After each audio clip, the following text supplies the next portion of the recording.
One of the main themes in the novel A Thousand Splendid Suns is spousal abuse. Both Miriam and Lila are victims of this abuse from the beginning of their relationships, while both forced under their husband Rashad's rules.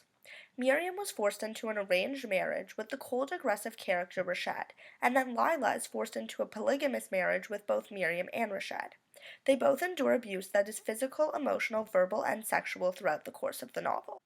Miriam is a victim of lifelong emotional abuse.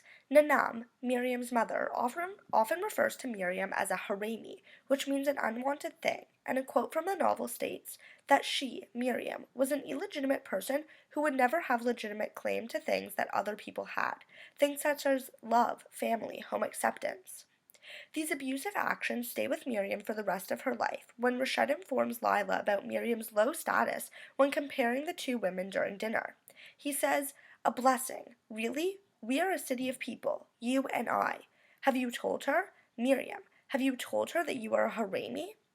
The use of this word emotionally degrades Miriam and acts as a constant reminder to her early emotional abuse by her mother and indirectly by her father, who forced her into marriage and then continues into her marriage with Rashad, who is emotionally cruel. Physical and verbal abuse are both intertwined throughout the novel. Usually, physical abuse is followed by verbal abuse or vice versa. Looking again at Rashad, he is the most abusive character in the novel, as well as in charge of the women most of the time, trying to manipulate and change them in order to achieve what he wants. He both physically and verbally abuses his wives multiple times in the novel, and this is due mainly because of the fact that he lost a son.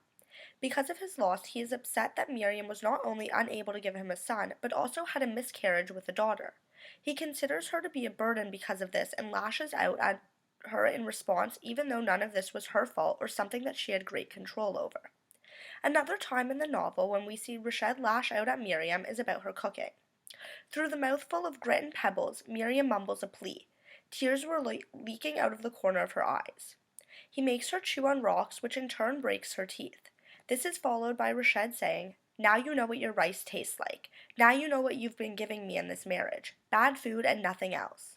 The frustration that Rashad is taking out on Miriam at this point is because Rashad does not enjoy the taste of her rice that she has been making, when clearly there are unattended to issues that are upsetting Rashad. When Miriam and Lila try to escape, Rashad immediately beats them as a consequence. At this time, he also says to Lila, "You try this again and I will find you. I swear on the Prophet's name that I will find you. And when I do, there isn't a court in this God-forsaken country that will hold me accountable for what I will do. To Miriam first, then to her, and you last. I'll make you watch. You understand me? I'll make you watch." This represents and shows us how dominant Rashad is over his wives, and how he can manipulate them into behaving and acting the way he wants. Just because they tried to escape at this point, disobeying Rashad's rules, after this, they likely wouldn't try it again. The climax of the novel is marked when Miriam finally takes action against Rashad at the time when he is strangling Lila into an unconscious state. In the novel, it is described that Miriam steadied her feet and tightened her grip around the shovel's handle. She raised it. She said his name. She wanted him to see. Miriam swung. She hit him across the temple. The blow knocked him off Lila. This was the first time through the novel that any physical action was taken against Rashad by not only a woman but one of his wives. It was seen as a change in role and an unexpected behavior since for so long the women stayed silent and took their husband's abuse. Throughout the time that Miriam and Rashad were married, many sexual relations were forced upon her that she either did not consent to or did not want to happen. At one point in the novel, Rashad says, "There is no shame in this, Miriam. It's what married people do. It's what the Prophet himself and his wives did." He never gave either a woman a choice as to whether they wanted to get married in the first place, and then proceeded to not only have sexual relations with them, but also force them into having children for him. So why is this theme so important? The theme of spousal abuse in Afghanistan is important because it shows the inequality between men and women in Afghan culture that is still happening in this day and age. Through the novel, it gives the reader a detailed perspective from both sides of the story, the abuser as well as the abused. Using the characters Miriam, Lila, and Rashad through the story, it shows how much power the husbands, or men in society, have over their wives, or any women, and it expresses how almost everything a woman will do is to serve the wants and or needs of their husbands.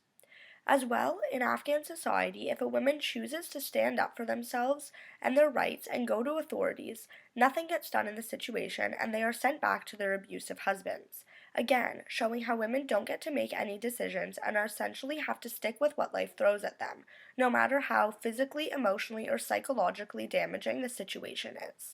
The author Khaled Hosseini is showing how the spousal abuse in Afghanistan is not only a common occurrence, but it can have multiple effects on people and their daily lives.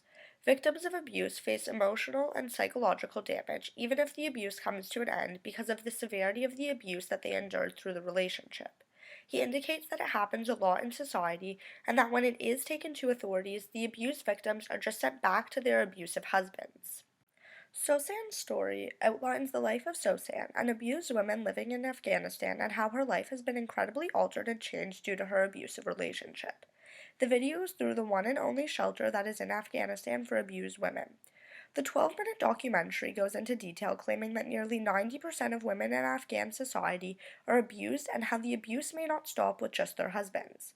The touching documentary allows us to see how life on the same planet and just a 12-hour plane ride away is basically the polar opposite as it is here in North America. So, some questions for you to think about. Firstly, do you think that Miriam's reasons for trying to kill Rashid were justified? Secondly, do you think that it was a good idea for Lila to return to a city where she suffered so much? And lastly, why do you think that in these modern times there are still countries around the world that do not value women and instead abuse them? Do you think that this norm will ever change?